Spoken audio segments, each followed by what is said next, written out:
तो हरि भजन कर। समय है भगवान को प्रसन्न करने का, तो उन्हें कर नहीं है। किसमें लगे पड़े हैं? संसार के अन्य अन्य कार्यों में लगे। उस समय जब मृत्यु सन्निकट चली आएगी, उस समय हम भगवान का भजन करना चाहेंगे तो कैसे होगा? और फिर पछताएंगे। अन्य अन्य योनियों में जाने के बाद कि मैंने मनुष्य देह में कोई परमार्थ किया होता, मैंने मनुष्य देह में कोई पुण्य किया होता, मैंने मनुष्य देह में भजन किया होता, तो आज मुझे ये अन्य अन्य योनियां नहीं देखनी पड़ती, मुझे ये अन्य अन्य योनियों में नहीं जाना पड़ता। पर जीव है, जीव मानता है। इसीलिए शास्त्रकारों ने कहा कि आलस्य ही मनुष्याणां शरीरस्तु महाविभु।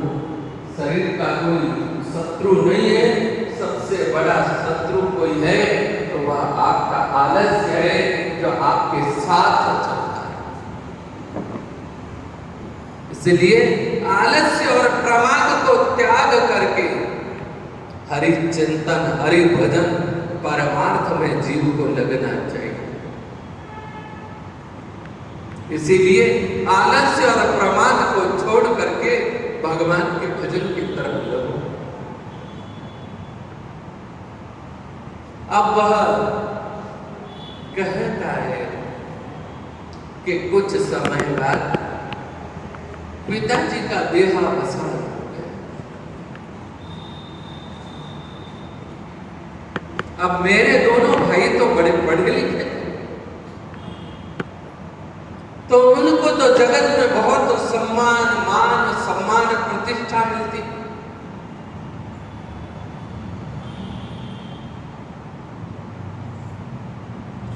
संसार में कोई धन से पूज्य होता है, कोई गुणों से पूज्य होता है। पधारो राम जी, राम राम महाराज, पधारो।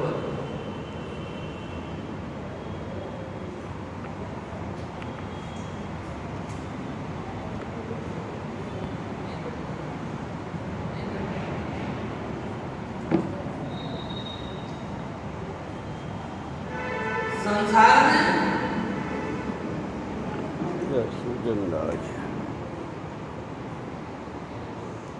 श्री कृष्ण गोविंद हरे मुरारी, हे नाथ नारायण वासुदेव।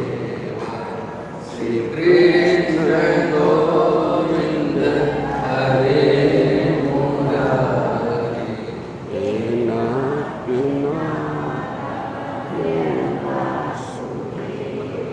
కుర్చీలోని కుర్చీలో కుర్చీలోని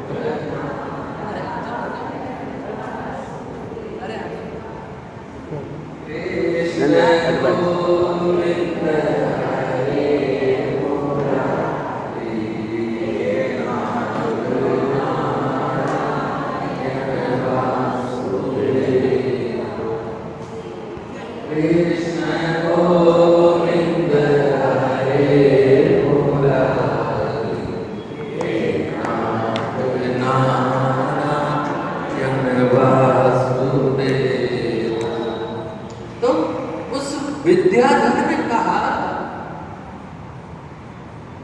कि मेरे जो दोनों भाई थे ना, वो तो विद्या से संपन्न थे, तो उन्हें बहुत सम्मान मिलता, और मेरा जगह जगह तिरस्कार होने लगा, और मैं उस तिरस्कार को, अपमान को सहन नहीं कर पाता, और मुझे अब उनके, हमारे पिताजी की कही हुई बात का मुझे बहुत दुख होता है।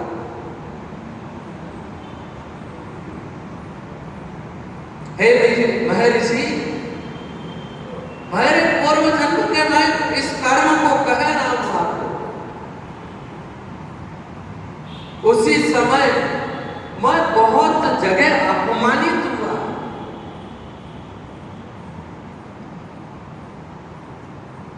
अज्ञान जीवन में अगर आएगा तो जीवन में अज्ञान हानि ही करता है। ज्ञान श्रेष्ठता देता है। सत्संग जीवन को ज्ञान की तरफ ले जाता है। देह और गेह का ज्ञान कराता है। इहलोक और परलोक का बोध कराता है।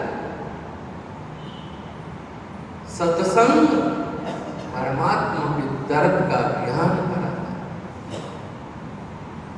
तो वह विद्याधर कहता है कि एक समय मैं इसी चिंता और दुख और अपमान से ग्रसित, अवस्था बहुत ज्यादा हो जाने के कारण मैं चिंतन करने लगा कि मैं किसके पास में जाऊं जो विद्या अध्ययन करूं। अब किसी की उम्र बहुत ज्यादा हो जाए, जब स्कूल जाने की उम्र नहीं रहे, तो उसे लगे कि भाई अब मैं कहां जाकर के पढ़ाई करूं। चिंता करने लगा, चिंतित होने लगा। इसी ऊहापोह में, इसी चिंतन में, इसी विचार में उसका कई सारा समय व्यतीत हो गया। एक दिन वो किसी देवालय के द्वार पर बैठा था। उसी समय कोई तत्वज्ञ महापुरुष उस देवालय में आए, पूजा अर्चन किया। वह केवल फलाहारी थे, केवल दुग्ध पान किया करते थे, अन्न प्राशन नहीं करते थे। उन्होंने मेरे मुख मलिन को देख करके मेरे से कहा, हे द्विज, हे ब्राह्मण, तुम्हारे मुख पर यह मलिनता क्यों है? किस चिंता से चिंतित हो, किस चिंता से ग्रसित हो? कृपया आप अपने उस चिंता का कारण मुझे कहें, मैं सुनना चाहता हूं। मैंने उनसे कहा कि मेरे पिताजी ने बहुत कहा मुझे पढ़ने के लिए, पर मैंने पढ़ाई नहीं की महाराज। आज मेरे दोनों भाई बहुत पढ़ लिख करके तत्वज्ञ बन गए। मैं चाहता हूं कि आप मुझे विद्या दान दें। सरस्वती के भंडार की बड़ी अनोखी बात, जो खर्चे त्यों त्यों बढ़े और बिन खर्चे घट जाए। विद्या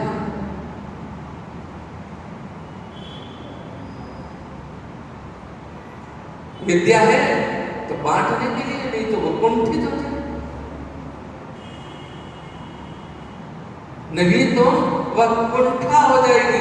कई सारा ज्ञान कई सारे लोगों के पास में रह जाता है और वह देते नहीं है, और वह नहीं देते तो वह उनके साथ ही चला जाता है।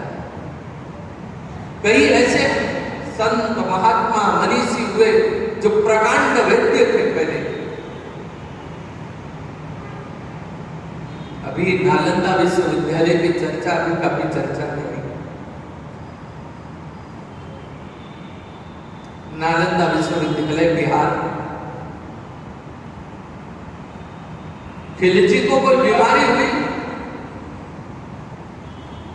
और उसने वहां पर चर्चा भेजी। वहां के वैद्य आए, उन्होंने दवा देने के लिए प्रयत्न किया और खिलजी ने ली नहीं। उसने कहा मैं नहीं लूंगा। तो उन्होंने कहा आपकी एक कुरान हमारे पास रखनी चाहिए। उन्होंने उसके ऊपर दवा का लेपन कर और कहा कि केवल इस किताब को पढ़ना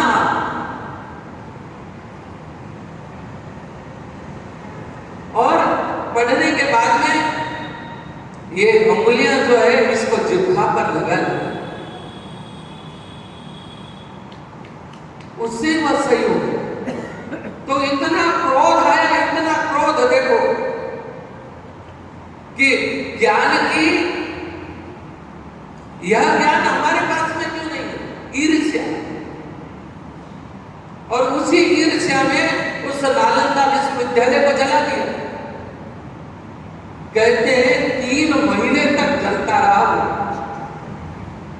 इतना ज्ञान, इतनी किताबें, इतना तत्व शोध उसमें लिखा हुआ था, जहां पर उस समय विश्व के लोग पढ़ने आते थे, नालंदा विश्वविद्यालय। तो ज्ञान अपार है, ज्ञान है ना। तो आज के जगत में आप सब पढ़ रहे हैं, देख रहे हैं, आप सब मोबाइल चला रहे हैं, यह सब ज्ञान की खोज है। ज्ञान से ही तो प्राप्त किया मोबाइल को चलाना। कभी सोचा आज से 20 साल 30 साल पहले जो आप बुजुर्ग बैठे, आपने कभी ऐसी कल्पना की कि ऐसा कोई यंत्र आएगा हमारे हाथ में जिससे हम बैठे बैठे बात कर पाएंगे, चेहरे से फेस टू फेस बात कर लेंगे? यह ज्ञान है, यही तो विज्ञान है। ज्ञान से विज्ञान हुआ है, और ज्ञान ही नहीं होगा तो फिर विज्ञान क्या करेगा? पहले तो ज्ञान फिर विज्ञान। इसीलिए कोई विज्ञान से भौतिक जगत की वस्तु बना रहा है, और कोई परमात्मा तत्व का ज्ञान करके और परमात्मा तत्व को प्राप्त कर रहा है। और यही परमात्मा तत्व का ज्ञान वो विद्याधर भी चाहता है। तो वह तत्वज्ञ महापुरुष कोई ज्ञान देते हैं, इस तरह से वह चर्चा होती है। हमारे बीच आज हमारे पाली शहर में विराजमान रहने वाले संत श्री का आगमन हुआ है। तो चाहेंगे कि वह भी हमें अपने ज्ञान से थोड़ा सा हमें लाभान्वित करे। बोलिए सच्चिदानंद भगवान जय। स्वामी जी श्री रामचरण जी महाराज की जय।